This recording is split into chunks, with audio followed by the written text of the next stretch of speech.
We have heard that the president says that the economy is in good shape and he has stabilized the economy and soon we shall be feeling better. I arrived in Nakuru town here around 8 o'clock. I have driven around Nakuru. There is no sign of Christmas. There is no sign. Even if you look here, even there is no decoration. You cannot see Christmas in Nakuru. Why? You find that the reason is the economy is not performing well because I don't know which parameters the president is using. One, inflation has reached now almost 12%. Secondly, interbank lending rate is around 14%. There is no money. Kenyans are going even to the bank to borrow money, even to eat Christmas. There is no one who is even qualified to borrow money from the bank. There is no money in circulation. There is no money for capital to start a business. The inflation is very high. Cost of living is very high. Kenyans are not traveling. Everyone is staying with their families in Nairobi, Nakuru, Naivasha. There is no party. I'm not even hearing vehicles moving around announcing that today we are going to dance or Hangala Wea. There's nothing. It means that the only celebration taking place is in State House. With which money? With our money. But I want to tell you guys that the economy is doing very badly for the Kenyans, but doing very badly for the for government.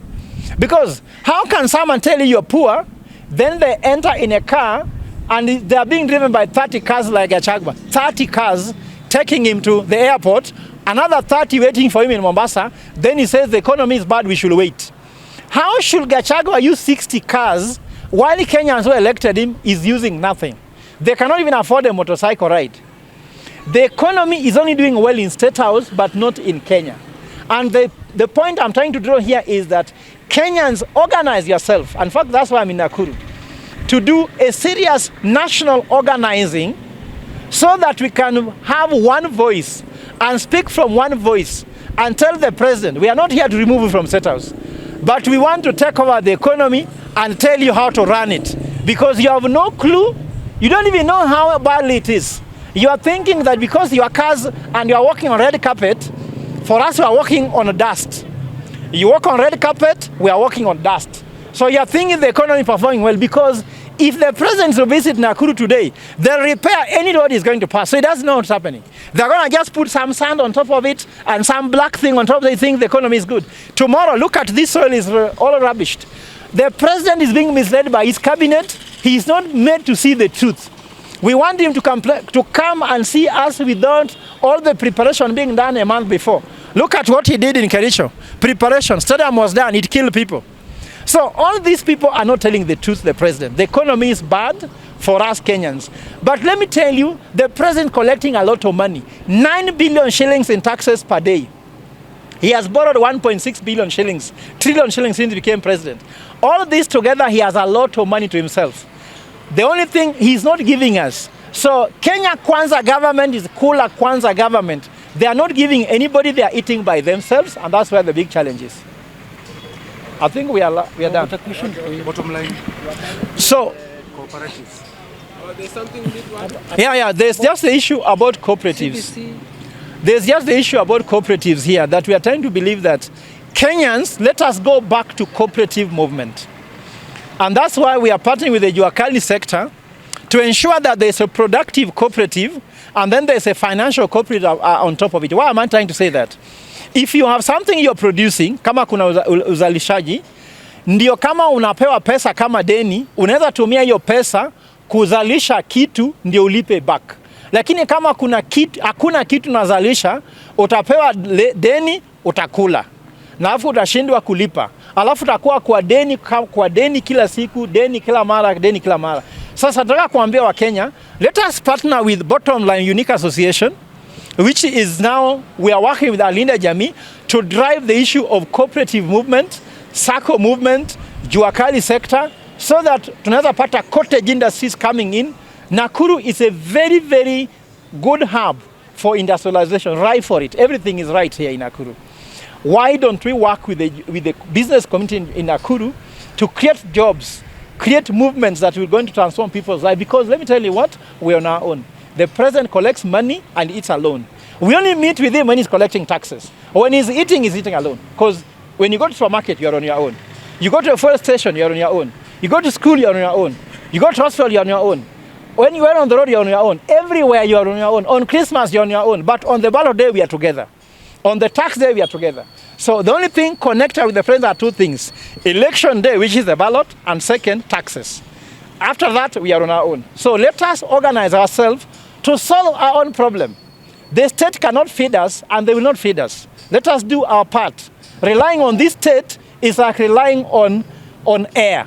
The way they speak hot air is the same way they treat us with hot air. Let them stay on their own. Ningetaka kuwatakia wa Kenya kila laheri wakati wa Krismasi. Nimwambia kuwa you are on your own. Sasa msitumie pesa kwa sababu najua Januari inakuja na Januari inakuanga na njaa. Alafu hiyo mwezi inakuanga mrefu sana. Sasa don't travel if it's not necessary. Don't spend if it's not necessary. Save the money. Wanasema kwa Kiswahili hakiba haiozi. Kama unaweza weka na upeleke mtoto shuleni. Alafu ya pili ningetaka kuambia all MPs in Kenya. I've been called by many people throughout the country wakiniambia ya kuwa hawajui mtawapatia bursaries lini. Na mnajua kwa sababu gani KCP ilitoka mapema? Ili mjue mapema nani mtapatia bursaries. Na nishaambiwa nikijua from Treasury. Wabunge walipewa pesa ya bursary by September. Please, chukua hiyo list, waambie wale watoto wanafaa wapate bursaries, wajue na mapema nani atapata na nani hatapata ili wajipange. Kwa sababu wanasema mapema ndio best. Usiwache wazazi kama wanahangaika mpaka Christmas ishe, wakule chapati yote, wakimaliza chapati waone kama hizi lipa karo. Kila MP uko na bursary fund. Please peana sahihi ili wazazi wakule Christmas na furaha wakijua kwa watoto wataenda shuleni. Na nataka kuambia wa Kenya, tabia yako ndio unalipia. Ukikunywa pombe mingi, utakuwa umelipa bili mingi sana ya pombe. Ukiwa na furaha nyumbani na mama, hautaki pesa mingi sana. Ukinunua tu pengine omena na ugali ukule, furaha ndio ulete mingi kwa nyumba. Usilete fitina, usilete vita kwa nyumba, tukae kama tunapendana. Yesu anazaliwa kwa roho yetu. Na Yesu alizaliwa kwa njia ya ufukara. Alizaliwa kwa kikundi penye ng'ombe analala. Sasa wewe mbona unataka kulala kwa hoteli ambayo inakaa kama ya kifahari? Hiyo wacha wenye wameiba pesa ndio wafanye hivyo. Wewe hujaiba pesa. Wewe pesa yako ni kidogo, tumia tu na hekima na hekima itakujenga. Fellow Kenyans, on 28th of November, Linda Jamii, among other petitioners, had a petition in court that was challenging the Finance Act.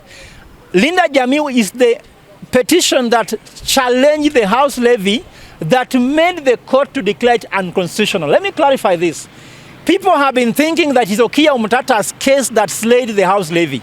I want to clarify that it's very clear in the court record. It's the Linda Jamii petition that slayed the House levy and declared it constitutional. Okiya Omtata was challenging what is called the money bill, which is separate from the House levy. And it's the same Linda Jamii that was able to come closer to challenging the Finance Act based on the public participation. So when we got this answer right for us, we celebrated. At 1 p.m., at exactly 3 p.m., the court was reconvened and the stay-on orders were given by the court. And I want to tell Kenyans, let us be honest here. It is true that something unconstitutional cannot continue to happen. It's like raping the Constitution. Someone cannot be stepping on your feet, then the judge says, let them continue stepping on your feet for 45 days. It is completely unconstitutional. That judge, that case we are reviewing. You know, judges may think that Kenya is in trial. At this time, it is judiciary which is in trial. Because one day, someone who is straightforward will take over this government. And those judges will be in this country. We will just review those cases and tell them they were wrong. In fact, if they are judges and they made wrong ruling, they will be ruled out of order and they will not be judges until they go to Somalia. Maybe they can become judges in Sudan. But in Kenya, if they cannot become judges, they'll become lawyers now. Because if you cannot become a good judge, you better become a lawyer. And let me tell Kenyans why judiciary is under pressure at the moment, and we are really having a problem here. A judiciary where judges are making more money than lawyers is a failed judiciary. Because if judges are making more money, Kenyans will buy judges instead of buying lawyers. Why do you look for a lawyer if you can buy a judge? That thing is now coming back slowly by slowly. The radical surgery that took place in judiciary, it seems the wounds have not healed and we need to do another radical surgery. So judges don't make us feel helpless and powerless. Don't tell us you have been taken over by the president. If you think you cannot be able to do your work as a judge because the president is powerful, resign so that another judge can do that job. And on the house levy again, the president has been telling people that Nkuru kwa Njenga looks like Europe. I looked at it. It looked like Europe. The cars he went with looked like Europe, but not the ground. That place looks it's terrible. It's a slum as usual. I don't know, the president has not spent time. Did he walk in Nkuru kwa Njenga? Or I don't know whether the president is putting on some glasses that are golden that cannot tell us what is happening in the country. So as far as I'm concerned, the president needs to be honest with the Kenyans. There's nothing that has happened in Nkuru kwa Njenga worth laughing about. There's nothing worth smiling about in Nkuru kwa Njenga. Unless only his parking was good, but everything else was just as shambolic as it is. The president needs to tell us the truth. He has earned the license of being a liar. And we don't want the president who lie. Because if we have a president who is lying, what will we trust? Because a government should be a going concern whereby you can hear government saying something, you put your money on a project. For example, if they say affordable housing, you should go and buy machines or learn some technology to do affordable housing. But this is all a scam. And the last thing which is critical, Kenyans, you have to understand this carefully. People are being deducted from house levy every month from their salary. When they take this money and build these affordable houses, are you going to get your money back with the interest or just sitting in somebody's account and they're earning money out of it? I think the president and Yunguna Ndungu CS Treasury needs to come out clearly and clarify this matter. And Parliament need to call them to order. If Parliament do not call them to order, we are going to offer a petition to ask them, where is house levy money sitting? Who is earning interest from it? And how much is the interest? And if they're going to give Kenyans back money interest, how much is it? The confusion in fund here is out of this order. Like the Hustler Fund looks like a cooperative fund.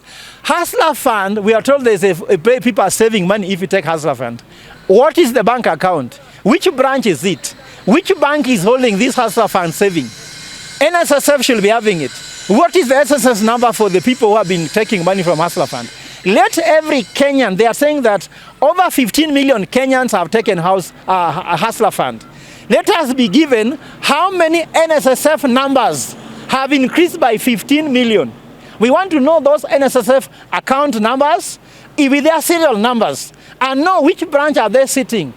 Because this government is full of scams and lies and misleading information and disinformation. Yeah, so we've heard the president has made 47 foreign trips to look for two things. One, he's saying he's looking for jobs for young people. And secondly, he's saying he's looking for foreign direct investment to bring dollars to the country. Let me tell you one thing. The first thing is that 1 year, like now, this 2023 ending, has 52 weeks. If someone is traveling 47 times and 1 year has 52 weeks, this guy is simply not in the country. So we have an absentee president. The president is absent. They used to be in primary school. So-and-so, Uko, absent. So-and-so, absent. So President Ruto is absent in Kenya. He only knows his plane and he knows the foreign areas. Secondly, foreign trips should bring for us foreign direct investment so that dollars can come to the country, so that the dollar shortage can go down, so that Kenya shillings can actually appreciate. Because that's not happening, those foreign trips are meant for his own personal deals. I have internal information. He goes abroad to make personal deals. Because if the deals are working so well for him and the economy is doing so badly, he does not care. He has said it, and I've heard that Kenyans only like money. He will come and buy you with the money he's making. So he's making those deals to make money for himself, knowing he will come and buy Kenyans with money. Kenyans, let us be clever. Take the money, eat, but elect someone who will take care of you. And the other thing about foreign jobs, let me tell you what, Kenyans, if a president cannot create jobs in his home country, how can you create jobs outside your country? Yani njoga hizi kuwika kwao, anataka kuwika nje, utawika nje namna gani? Now, in fact, let me tell you what. You heard that there are over 250,000 jobs in Germany. Kenya, let's be honest. Do you know that for you to be given a visa to Germany, you must speak German? And for you to speak German, you must go to a school to learn German. And how much does it cost to learn German? How many Kenyans can afford to learn German? Secondly, to get a visa to go to Germany, your bank account must have at least 750,000 shillings balance. Tell me how many Kenyans have 750,000 shillings in their bank account. Is there any embassy that can give you a visa when you have nothing in your bank account? For us, we only have M-Pesa statements and Fuliza statements and Hustler statements. Hustler statements and Fuliza statements cannot give you a visa. This is a joke of the century. This person is a liar and is a scammer and is misleading and does not care about Kenyans. Because how many Kenyans have flown to Germany? How many of them have gone to Korea, have gone to Saudi Arabia?